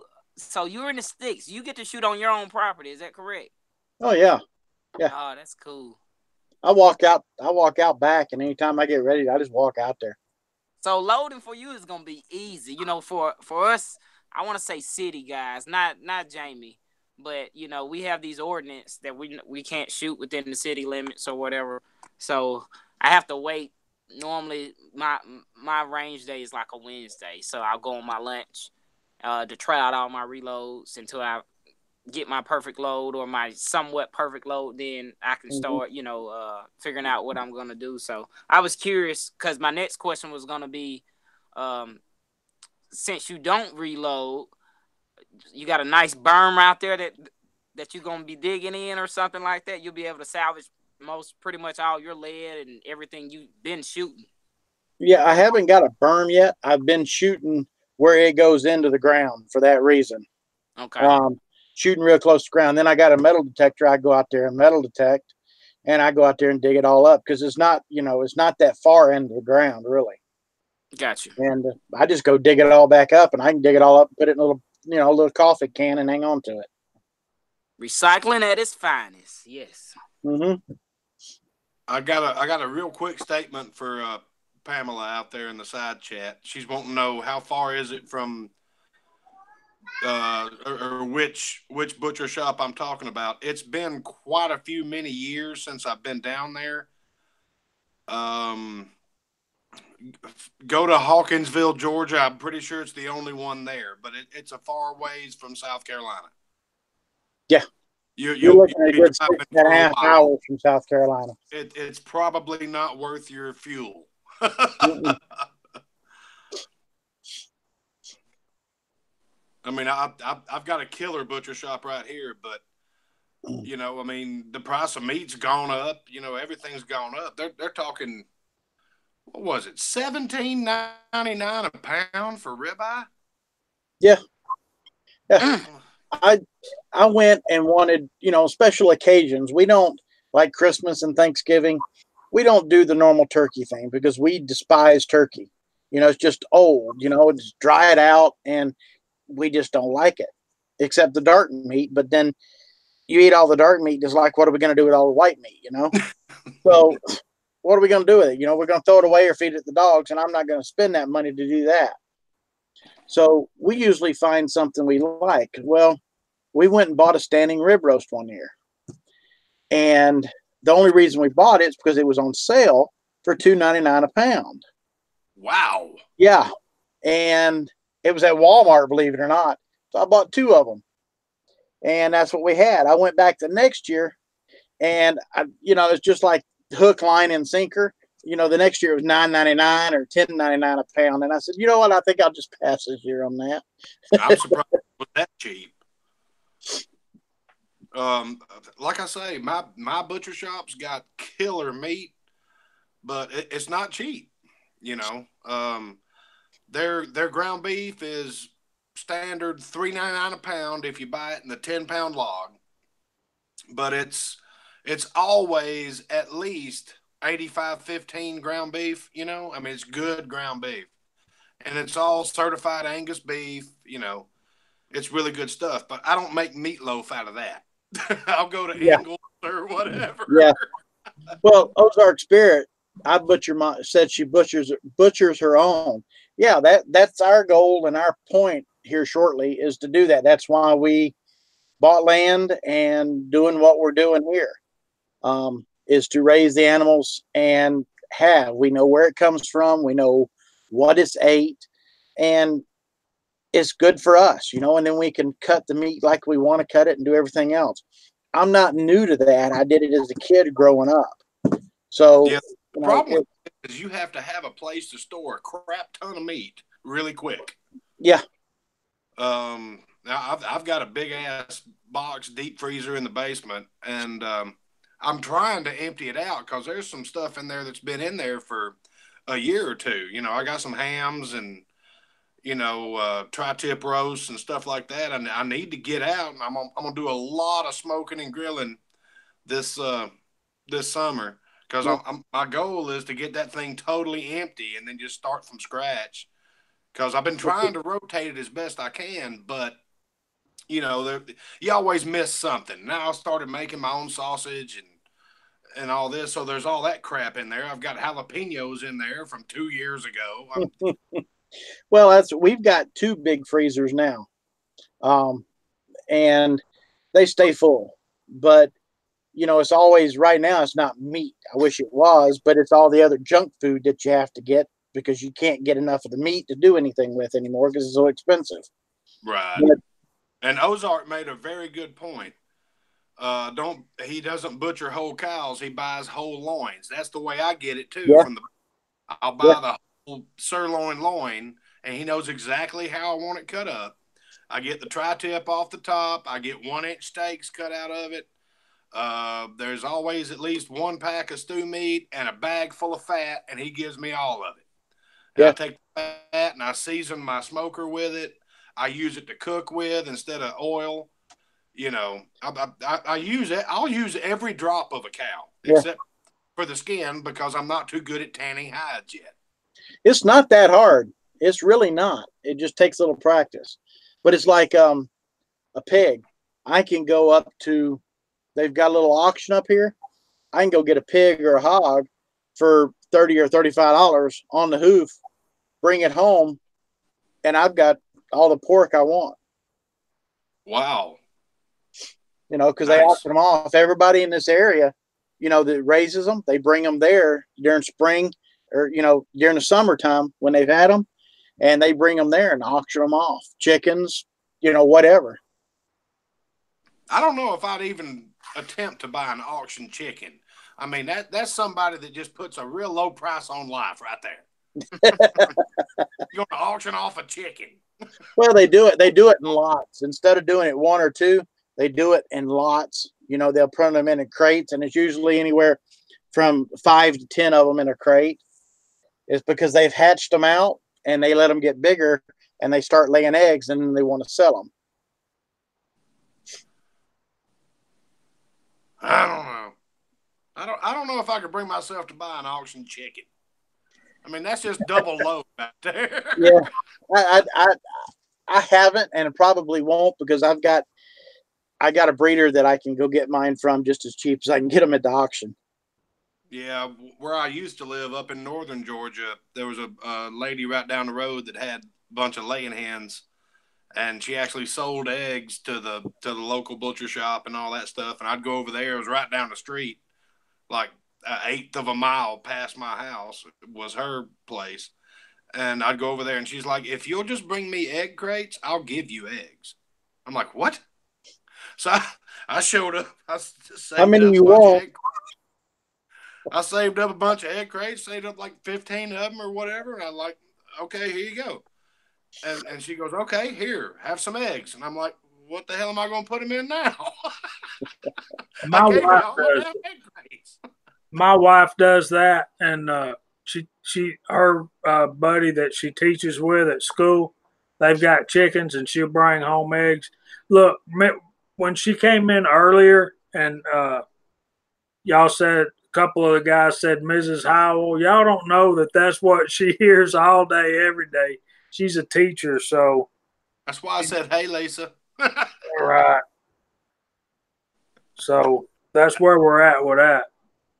So we'll see what goes on. Georgia boy makes what kind of pie was that? Woodpecker pie. Woodpecker pie. While we're just talking,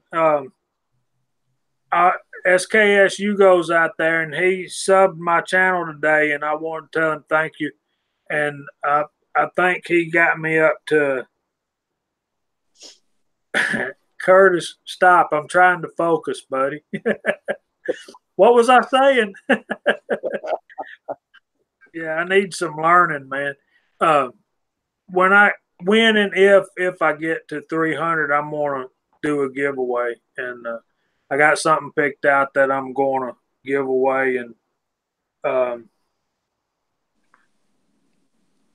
so I would show y'all again, but Chico would say me, and you'd miss it again. Preacher's Day Off has just showed up. Well, cool, man. Good evening, my friend. Yeah, I did. Hey, I had to rewatch that, and I think on that live stream I commented at the exact time. If you watch it, soon as Jamie said it, I said me, and he showed it, and he moved away, and my face was right there. And nobody's seen it except for probably us on the panel because we could see a screen where everybody else can't. And yeah, I did kind of time that just perfect. That wasn't intentional. You want to try to do that again? I'm going to but before we do that, I wanted to say, I wonder how many of you guys know. Do y'all remember what scale is that? Don't forget that we're still gonna blow up those Lee scales if y'all have them. If y'all send them the Lee safety scale, send them to Jamie or send them to Kyle or send them to me, and we're gonna blow them up with some tannerite. A lot of tannerite. I think we got a lot of tannerite. I think we got like 2 of them. That ain't enough. So. Yeah, I got the Scotsman's right here close to my heart. He's already broke his, but it'll still go boom and fly up through the air. And what we're going to do, if you send the scale in and you want to see it blowed up, you'll enter the drawing to win this scale, which actually works. This is the Frankfurt Arsenal DS 750 digital scale. This is a pretty good one. But the one all of us tend to use is the Wowoo, which is this scale right here that you can get on Amazon for like $20. And I think Uncle Jim bought one not too long ago and it didn't work as well. But yeah, you got to get you a Wowoo, a WOAOW. Is that right? Actually, Brody just asked, are you talking just scales or can we throw in powder measures too? Yes. And you know that's been asked before. I think somebody else asked that before. Kenny. Yeah, that's what I thought. Then he didn't ever send me one, but yeah, send me whatever. If you want to see it go bang, yeah. I've got 14 pounds of tannerite sitting back that I'm waiting for this because I use tannerite a lot. I really enjoy making stuff rapidly expand. I've got 14 pounds sitting back, but 2 scales is not enough, people. Come on, step it up. Yeah, I got mine and I got the Scotsman's. And somebody said they had 2 of them that they were going to send us. And I think somebody said they had a different brand one, too, that they was going to send. Here's what the box looks like of the Wowoo. That's what you'll get from them. And it's got no brand name on it anywhere. The only place you see Wowoo is on that little bitty white tag with the UPC thing on there. And mine's about worn off where I've stuck it in and out of the drawer. I'm really wanting to see about 30 or 40 Lee safety scales. And hell, we'll go ahead and open it up to powder measures. Yeah. If you don't like it, send it to us and we'll send it flying. Sean Tenery says, but I like my Lee scale. I like mine too, till it didn't work. The problem I got with, it's accurate it's nuts accurate, but it's just such a pain to use. To get if your temperature changes in your reloading room, now you got to recenter everything and yeah.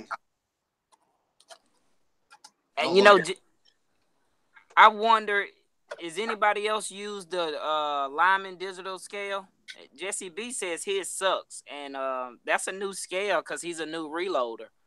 Anybody familiar with that scale? I have one. I use it. I like my Wowoo better, but I use the Frankfurt Arsenal one. Is that what we're talking about? No, he said lineman. The lineman scale does suck. It does. I mean, it sucks like brass prep, boys. I'd be sending it back. I saw Johnny's Reloading Bench did and I think Elvis Ammo did one too way back in the day. A comparison video on them. So I started with the Frankfurt. My reloading buddy at work that got me into this kind of deal. He gave me the Frankfurt Arsenal one. He said, "Here, I'm just passing it along.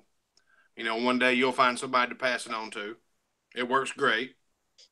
So he gave me that one, and I was using it. And I said, "No, I need a mechanical one in case I ain't got batteries or something like that." I bought the Lee, and that thing was nothing but a headache from the beginning. Then I bought a Hornady, and I hadn't had a problem at all with that. Then on a Black Friday deal, I got the Hornady, what do they call that auto dispenser? Load something. I don't know, the one with all the buttons. The remote. The remote has all the buttons. That's no remote, man. I wish it had a remote. A Charge Master, the Hornady Charge. You got an expensive one.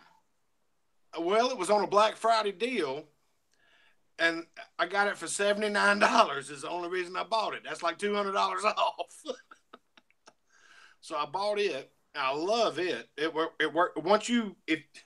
All the reviews that I've seen about the Charge Master is from people that have never watched the little DVD that it comes with that shows you how to work it. You can adjust everything and change everything. Everybody, it overcharges every single time. That's because you didn't change the speed because you're using weird powder. You can adjust the weight at which it starts slowing down. I mean, a buddy of mine came over earlier this week, which is the beauty about this hobby. Buddy of mine came over, and me and him loaded up some 308s for him because he was like, "Look, dude, I'm not looking for accuracy. I just need some trigger time. I got to get my trigger discipline back, get my breathing back, all that stuff. I'm not looking for super tight groups. I'm just looking for trigger time. Let's load some bullets." He brought over a box of bullets. He brought over a jug of powder. He brought over some primers. And he goes, "You got any 308 brass?" And I said, "Just so happens I do." And we sat here and had a great afternoon and evening of fellowship and fun. Then we went down to the pizza joint and got 2 calzones and some hot wings that'll just kill you. I had 6 of them left over last night and didn't know if I could finish them because they were in the bottom with all the sauce. Yeah, they were warm. Well, Floyd Hicks finally made it. Welcome, my brother. Thanks for joining us. I mean that's part of it. You get the camaraderie and all that stuff. I hadn't seen him in a long time. Used to work with him for years, and he came over. We spent a lot of time together and had a lot of fun. And he was sitting there talking to me about this Charge Master, and he goes, "How come yours hadn't thrown an overcharge yet?" I said, "Because I know how to set it up." He goes, "Everything you see, that's the only reason I hadn't bought one. Everything you see on YouTube, they're pieces of shit." And I'm like, "No, they're not pieces of crap. They're actually really good if you know what you're doing. You just have to know that there's settings that you can change." He goes, "Man, I want to get me one of them. How much did you pay for that?" I said, $79. He goes, How the heck did you do that?" I said, "I caught it on a Black Friday deal. It's the only reason I got it. Same reason I got my Frankfurt Arsenal wet tumbler. I got it on a Black Friday deal too. I went full Chico on them." Got to sometimes. Hey, when you reload them, because you know what? Ambiguity said, he want to leave it with one bullet, and in theory, yeah, I was like that when I first got into reloading, and then I found out it was so many different bullets, so many different weights that I wanted to try. I particularly shoot 124 now, but when I first started shooting 9mm, I went for the lightest bullet. I was thinking lighter bullet, faster. I don't know. Something about that 124 bullet grain bullets a little bit. But when I got to reloading, My first bullets I ever loaded were 124 Barry's bullets, and I liked them a lot, but they're expensive. And so then I got the casting. Then I started. Kyle put me on this other great website, American Reloading. And if you guys don't know about American Reloading, this is not a plug because we don't get no money from saying their name, but they do sell great stuff. 147 grain. What does that say? Flat nose. Then I got 125 grain flat round nose. This is 500 bullets. It's like $30. I'm actually in email conversations with American Reloading about getting the Reloaders Network a discount code. That'll be awesome, man. And it'll. But you're probably gonna try out some different bullets to see what works good in your firearms. Depending if you got more than one too. So, but that's awesome. But you know what I wanted to say in the comments, Crooked Creek looked like he has a scale. So he said, where does he send it to? Send it to me. Crooked Creek shooting. He said, he said, where do I send it to? And I said JH586. So Crooked Creek, are you on Slack? If you'll hit me up on Slack, I'll send you my address. Or you can send it to manwithgreatbeard@aol.com. AOL, that is the throwback. Flashback to the early 90s there. That's why he said that, man. He's trying to be cute. I'm always cute, sir. Yeah. I kind of get that, but yeah, man, it's I'll send him my my mailing address, and he can send it to us, and we'll get him lined up.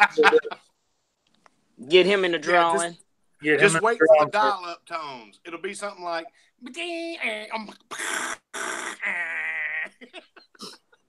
I know you've got mail, but you can't read it. So yeah, like and I know I've said this before. We probably say it every chat, but sometimes we have new people in the side chat. So if y'all don't know, everyone on the panel and a lot of us in the side chat are on Slack and the Reloaders Network. So if y'all want to get in contact with any of us, hit us up on Slack. Is like the quickest. I think that's the quickest way, in my opinion. Yeah, and it's the most secure. Yeah, and I'll tell everybody in my channel, if you go to my about section, I have my email. But emails don't always get answered as quick as an app would. Because what I like about Slack and the Reloaders Network, as soon as I get the conversations on Slack or whatever, it pings me because I got my alerts turned on. So if Jamie sends me a message or whoever, so yeah, I got to do that. Make sure mine are turned on because I forgot to look at that when I was on there. It's a learning curve. Because when I first started, I was like, this is difficult. And then I was like, oh, okay. Yeah, I'm used to Discord because I use Discord quite a bit. So I knew how to run it. But then Slack, it was like, I don't know about this one. So I got in there and started playing with it. And it's about the same. Yeah, that's the whole thing about it. You just go in there and start playing with it. And you're like, oh, hell, this is easy. Yeah, you can search for people. It's not a problem at all. And I think it's really cool that the Reloaders Network website uses that feature because it's so simple to operate. And James Pollard said I had the ninja voice. What the hell was that? What did that mean? I guess my mouth was moving and I wasn't saying anything, and then it would come through. I don't know. Could have been. But I mean, it's. I used to get annoyed because I couldn't navigate and all that. But you spend a little bit of time, and it doesn't take long. You spend a grand total, and you can spread it out over a week. You spend a grand total of 40 minutes playing with Slack. You're a master. That's all it takes. Yeah, it doesn't take long once you get into it and start looking at it. It's pretty straightforward. You go up and click that, and you've got a drop down box, and there it all is. Yeah, it's just like you said, you just gotta play with it for a little while, and then you'll start seeing. And you know what? I want to respond to someone in the side chat, Andy79Z28. He said he's still waiting on his NOE mode 3 weeks now. Now, I got my mode on the anniversary sale, Andy, and send them a email that, and the guy Al over there, he's a good guy, man. I'm sure they'll get back with you real quick. Hey, Ozark. What's going on? Whoop. That sounded like one of my videos. That's one of your videos. I had to hit stop instead of mute. Glad to know it ain't all me. That's right. That's right. I got two screens going on here. I was looking at one of Jesse B's videos earlier, and I've been watching a lot of his. And I look at him, and I'm like, dang, look at that beard. And then his outro music started playing. I'm like, that kind of sounds familiar, too. I'm like, I think me and Jesse B got pretty good bit in common going on there. And you look at Ambiguity over there, I think we got to get him some kind of country rock kind of thing going on with his intro music, and we'll just I'm we'll telling you, you got to work together. We gotta form me up one. Yeah, I got to come down to your house, and we got to do that. You know you're more than welcome, brother. The front door's never open. Front door's never open. That's true. Was I the only one that caught that? That's true. I've been there. You gotta go on the side. You gotta go that way. That mean I need to wear my boots and make it open? I won't say what my next inclination was. Well, Michael, if you want to go that route, that's fine. But I hope your boots are big and bulletproof. Yes, boy 44. First of all, I want to say thanks to Ozark for coming on and just in time to close it up. Just in time to close out. Well, but this is what I was doing earlier today. Golly. 500 grain. There's a 300 blackout case right next to him. Good. Taco. What the hell are you loading up? Jesus. 4570 and 458 SOCOM. They're subsonics. 500 grains. You talking about draining a pot fast? Yeah, man. Nice. 6 bullets is a pound. George Boy 44. Pastor Ambiguity is his channel name. Put something in the side chat. Type something in the side chat, Mike. His name is Mike. Can I say your last name? Yeah. Michael Johnson. And he is a fellow Georgia boy. He lives down in, shall we say, West Central Georgia? Middle Georgia. That'd be fine. Middle Georgia. And to my knowledge, you're a veteran, right, Mike? Yes. God bless you, sir. Service, sir. Yes, thanks for your service. But yeah, Which man. branch, Mike? Go ahead. I'm sorry. What branch, Mike? Army. God I was bless Army you, Corps. brother. I was a combat engineer. Oh shit! You went out and found mines. Yeah. You built I got to stuff go make and it blew blow it up. Yep. See, that makes sense. Reloading, right? Right. Yeah. Makes sense. Yeah, y'all talking Tannerite, y'all wanting to blow something up. I got to play with C4 and TNT. Didn't like the TNT too much because TNT is not very stable, if you know what I mean. At night, it's just not. But that C4, I can remember when I went through AIT and we was training, and I'd take and peel me off a little ball of that C4 and roll it up in a little ball, and I had hot coffee every morning. Nobody else did because they wouldn't do it. I'd take that, roll that little ball up and take my lighter and light that on fire. I'd sit there and warm my coffee up. Dead core was always fun. Yeah, that's mainly what we used over there. We didn't hardly use any of the C4 or TNT. It was mainly deck core because they're not really any structures. It's all mud over there. There's bigger behind the trigger, man. Glad you made it out, buddy. I was just about to say something about him. Hey, brother, I was gonna make sure he was doing okay. Wondered if anyone heard from him. So, Mike, you getting a bunch of comments. Curtis said, "Go Navy." Yeah, I saw that. I'll let it go. I'll let that one go. Idaho's Marines, of course. But guys, if y'all served our country, let me take my hat off to you. It's one of the biggest regrets of my life that I wasn't in the service at some point in time. But I appreciate your service to our country. I have several family members that were in the service, and part of life I feel like I missed out on. But Lord's got His ways and His reasons, so. Yeah, a lot of us veterans tease each other, you know, Navy or Marines or Air Force or, you know, whatever. But, you know, we all did a job and we all served our country, and that's all that matters. You know, we can cut up and goof off with each other, and it's all in good, you know, good conscience. We're just having a good time. Because we've earned the right to do so with each other. Yep. You're welcome, Curtis. Miss Vanessa Kitty is retired Air Force. Yep, she's Air Force. Mm-hmm. Yep. Thank you, guys. I have the utmost respect for the Air Force because you wouldn't get anywhere without War, them in the Army. During the Vietnam War, my dad was in the Air Force, and he was single-handedly tasked with keeping the Viet Cong out of Denver. And he did such a good job, they're not even there today. That's good. What I'm saying is he flew a desk. Yeah. And I was batshit crazy when I went into the Army.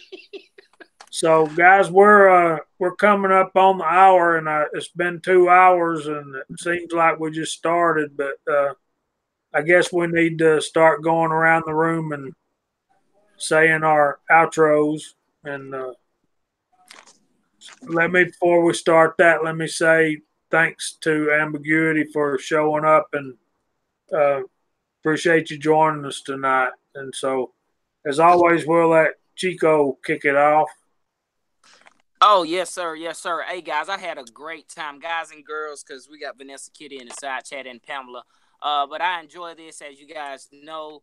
I want to thank Mike also, and Ozark just joined us. But like I said, guys, you can find all of us on Slack, the Reloaders Network. Go over there and give them a look. Go over there and comment on a lot of our videos. That's how that site gets promoted, and you know, we're all a part of it, so we all need to kind of just be in one sync with that. So thanks for having me, guys. I really appreciate it, and I'll see y'all later. Y'all know I do random live castings. I'm feeling that this weekend. It just may happen. So y'all cut your notifications on. Oh, guys, I'm giving you a very rare second look at sophisticated Kyle tonight. Just saying. I appreciate every single person coming out, and it makes my Friday night. It makes all of our Friday nights every night when y'all come out here, and we really appreciate it. We love to share our experiences with y'all, answer some questions, ask some questions, get some information from y'all. You know, that's what we're all here for. Michael, do not hang up when Jamie ends it. Other than that, I'm out. All right. Michael, what you got coming up on your channel, buddy? Right now we're fixing to start working on Aircrete, putting it together. I'm going to put some of that out. I've got a little bit I'm going to put out as we go along on it. There's so much in depth that they would probably bore you all to death if I give you all of it, but we're going to start doing that. And as soon as I can get up and get started reloading, I'm going to start putting up some of those. I've got a vibratory cleaner, and I've got a tumbler, a wet dry tumbler, if I can dig them out of storage. So that's half the battle right there. And but yeah, I'm gonna start reloading and get stuff up, and you'll see some homesteading stuff come up on the channel, and some winemaking. Got into doing some of that, so there's some of that on the channel already. Hey, we'll get along great then. Yep, I've got some of that going on, and you can look back here in the corner. Some of that too. And thanks for having me, guys. I really appreciate it, and I hope I get to come back. Well, you being a Georgia boy, I don't know that we can keep you away very long. And I saved Mr. Ozark Spirit for last because he was the last one to get in here, and I want him to have time to say whatever you need to say, brother. Oh, I don't have much to say, but I appreciate you letting me come in. But yeah, there's the carboys right over there with the wine. Nice. With the wine in them right there. So we'll get along just fine. I do beer as well and other things that we won't talk about on live chat. But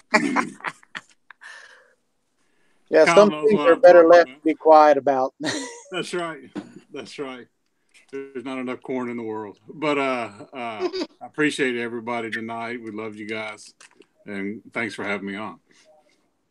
Well, man, thanks for joining us. Corn and sugar goes a long way, doesn't it? That's right. A little sugar is always good. A little good spring water. That's right. Let it set for a couple of weeks, and next thing you know, you got something really to be proud of. Anyway, don't give away all the secrets. Gosh. Kyle, your phone number is showing up, by the way. BR549. BR549. Yeah, so guys, thank all y'all for joining. We still got 34 on.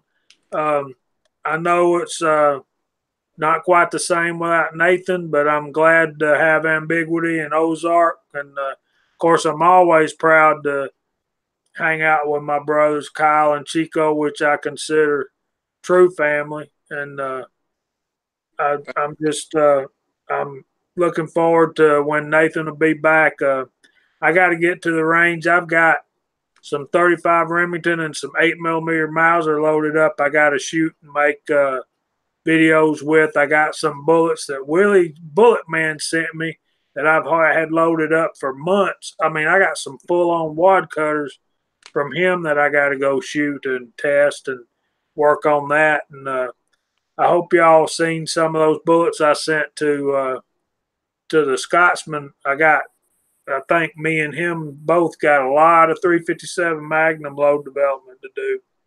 But anyway, keep us all on your mind. We'll be back next Friday. Remember to send me in your scales. Send your scales in to me if you want to see them go bang. We'll be on every Friday night from now on. Is that right, guys? Yep. And with that being said, wait, before you cut off, I posted in Slack in the buy, sell, and trade. My FFL that I'm rebuilding his house for has got a Rossi 92 carbine 44 Magnum, case hardened, octagon barrel that's in beautiful condition. He's got it on consignment for $650, but I put all the pictures there, so it's not a scratch on it. I've seen that. I've seen those pictures. So why did you say that? Why? It's there to be had. But yeah, he's a good fella, and he's selling it on consignment. And I'm waiting for him to ask for some upgrades so I can do some trading. You're going to get that, aren't you? So I can get it for $25. But yeah, if somebody buys it before me, my feelings won't be hurt. I'll send you the information if you want it. Well, good. I'm glad you got that information up for us, and hopefully these guys are always talking about those Rossies. I'm wanting one myself. So I want one 357 Magnum. So with that, guys, we hope everybody has a great weekend, and we're going to sign off, and we'll see y'all next Friday night at 8 o'clock right back here on my channel. Can I throw a quick plug? Yeah. Guys, we're all available on Slack. Hit us up. We're all available. We got videos posted everywhere all over the Reloaders Network. Go to reloadersnetwork.com. You can get in touch with any of us anywhere. Actually, there's a link to Slack on reloadersnetwork.com, and you can talk to any of us. You can talk to anybody in the Reloaders Network. All you got to do is send them a message. Yeah, we live for that kind of stuff. Like helping, definitely. We love to help, and be careful what you let somebody know you might be in need of, because it might be showing up at your door. Yeah. Yeah, you might be Amazon. You might be Amazon. With that, guys, thanks everybody for watching, and we'll see y'all next Friday night at 8 o'clock. Night, everyone. Good All right, night. everybody.